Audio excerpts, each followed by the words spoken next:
Now that I live almost 10 years in China, I haven't seen much yet of its beauty. To experience China's nature, I went to Qinghai this autumn to embrace one of the greatest natural landscapes that China has to offer.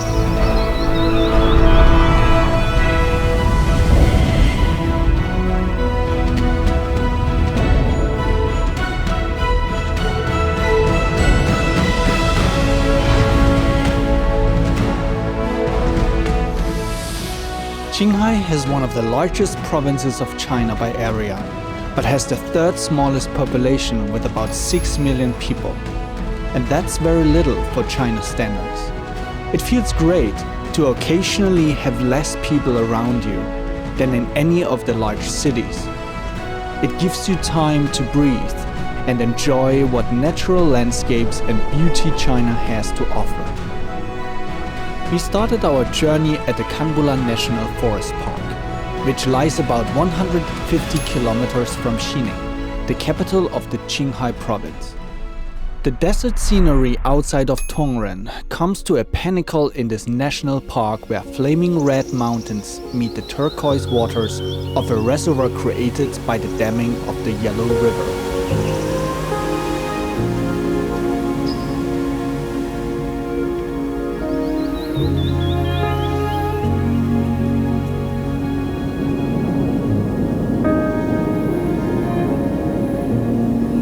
A magical place, when you drive through the valleys discovering new shapes and forms of rocks and landscapes behind every turn.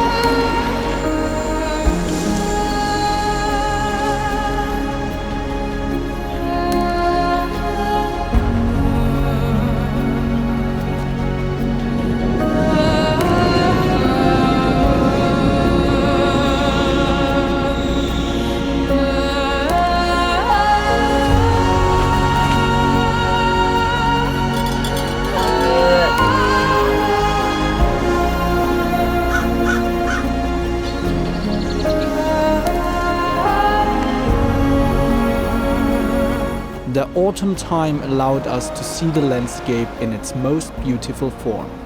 Mystical low cloud layers provided an absolute fantastic backdrop for the scenery.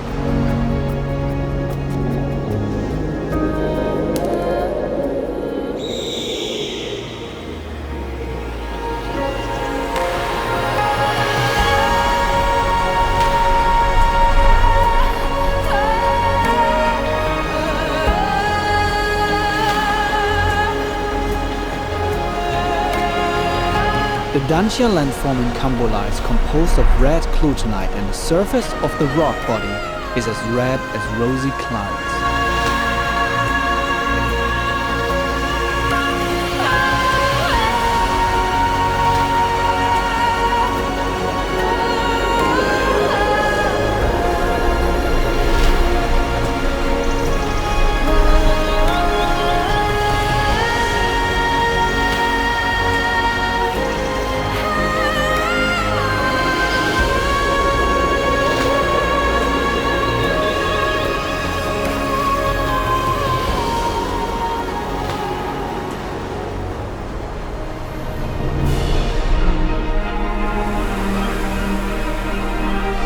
Moving on, our next stop was Tongren.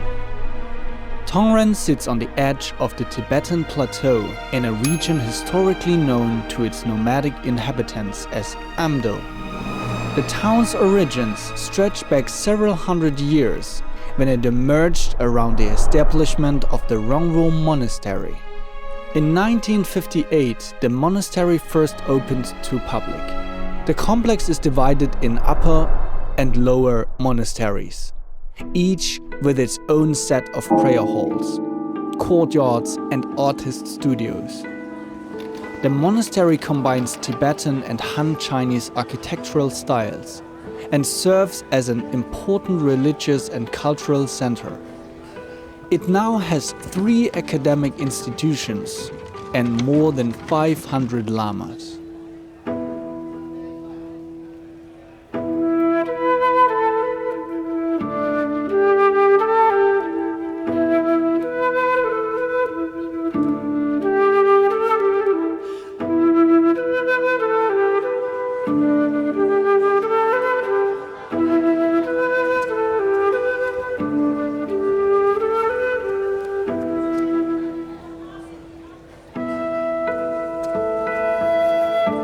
Butter lamps are a common feature of Tibetan Buddhist temples and monasteries throughout the Himalayas.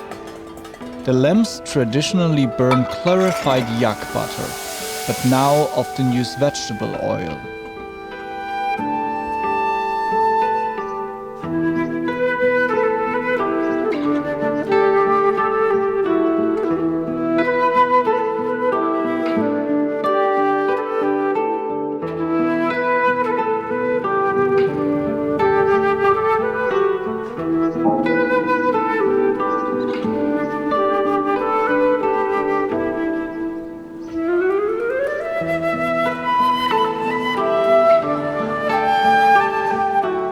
Rongwo Monastery is located at the foot of the west mountain of Rongwo Town, the capital of Huangnan Tibetan Autonomous Prefecture in Qinghai Province. It has been the spiritual center of local people for over 600 years, and it is the birthplace of the Rigong art.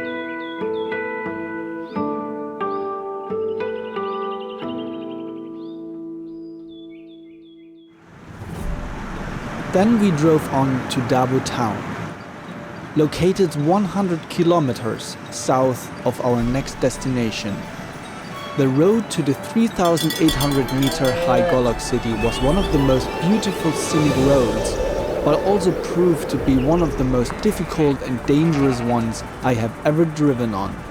It got night, started to snow, and we still had 200 kilometers of one-lane road ahead of us that consisted mainly of serpentines and hundreds of meters of constant changes in altitude. It took us 2.5 hours for the last 90 kilometers. As we finally arrived at Dabo town, we had to spend one day to acclimatize to the height.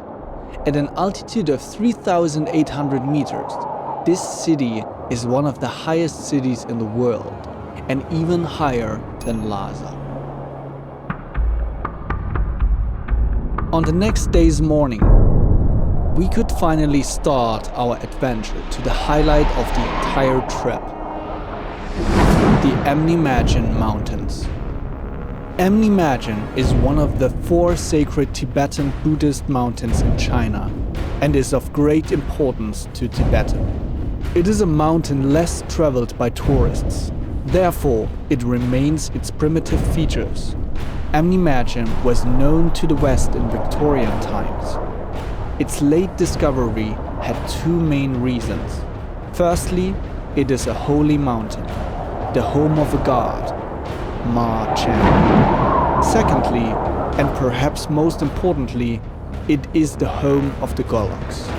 In the 60s, the Goloks were the most feared tribesmen in Tibet. The Goloks ensured that no one got near enough to Amni Majen to verify any of the strange claims which surfaced as Western explorers started to nibble at the edges of their homeland.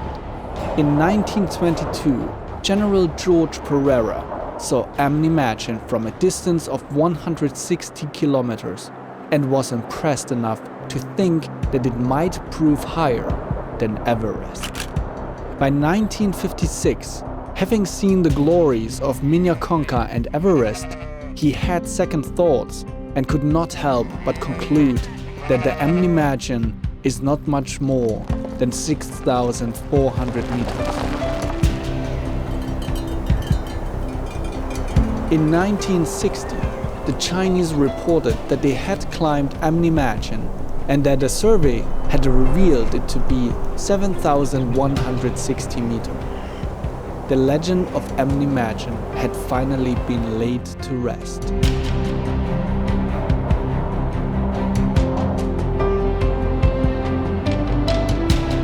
Nonetheless, was it one of the greatest and moving moments to stand beneath the highest mountain I had ever seen with my own eyes.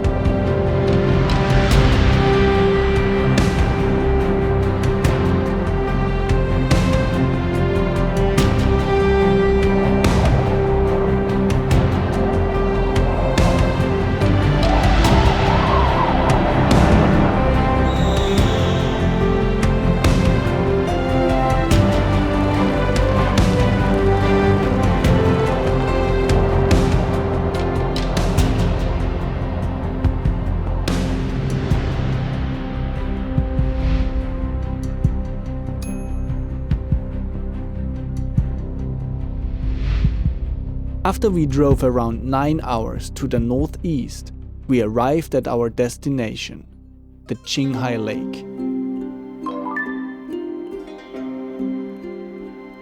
Qinghai Lake lies about 100 kilometers west of Xining in a hollow of the Tibetan Plateau at 3,205 meters above sea level.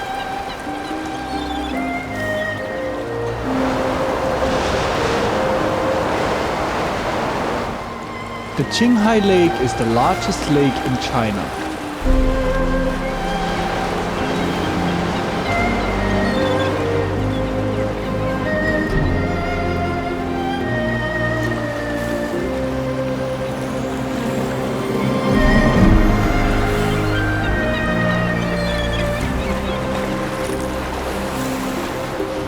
At the tip of the peninsula on the western side of the lake are Cormorant Island and Egg Island, collectively known as the Bird Island.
The Sand Island Scenic Area is located on the northeastern shore of Qinghai Lake. In this scenic area, there are several small lakes that were once part of the now shrinking body of Qinghai Lake. Today, as the lake has decreased its size and receded, it has left several smaller lakes.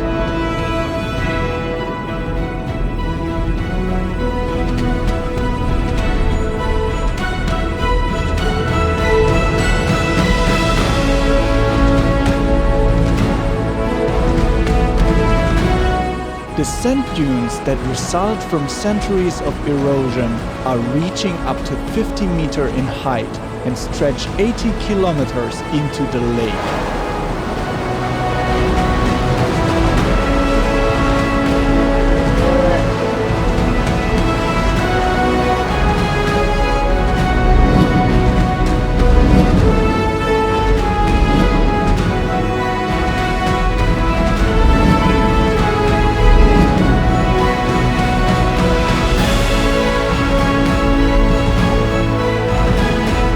Qinghai has indeed one of the most diverse and beautiful landscapes China has to offer. Perhaps some of the world's most beautiful. As this was already the second time I came to Qinghai, I will probably return soon to discover even more of magical Qinghai.